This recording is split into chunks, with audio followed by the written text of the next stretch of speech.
Good afternoon, HED634 students. Welcome to week 8 and some of the final weeks of this course. I know that we've been through a lot together so far. There's only a few weeks left to go, so hang in there. This week, we switch gears just a little bit from sort of a high-level holistic quality view into a much more granular view of quality as it pertains to the assessment of student learning. A lot of folks call this programmatic assessment. This is something that I'm responsible for day to day in the College of Professional Studies and Advancement where the EDD program lives. And so this is something that's near and dear to my heart.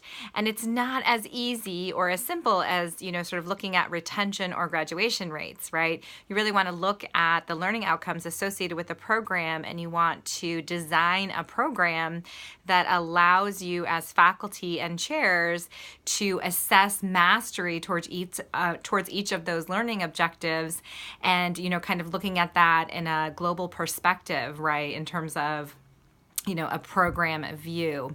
And a lot of this gets into, sort of testing assessments, but also artifact assessments, and how you increase the fidelity in those assessments. It's all really interesting and in some ways very complex.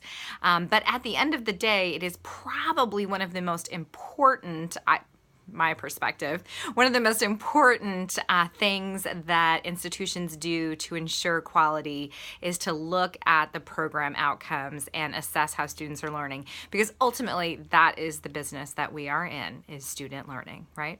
So with that, I will say enjoy your readings this week. We do have a discussion on assessment of student learning, so I look forward to your thoughts there. Make sure that you're going back and you're starting to edit those first couple of assignments based on the feedback that you were given, as well as the rest of the learning that you've done in this course since you previously wrote it. That is really essentially what your final project is really taking those three assessments, those three assignments, if you will, and sort of editing them and looking at them through a different lens now that you've gotten through all of the content and putting together one final product. So be sure that you're paying attention to that so you don't have to jam it all into next week, which, by the way, is when it's due. So with that, I will say reach out if you need anything at all. I hope you have a great week, and I'll talk to you soon. Bye.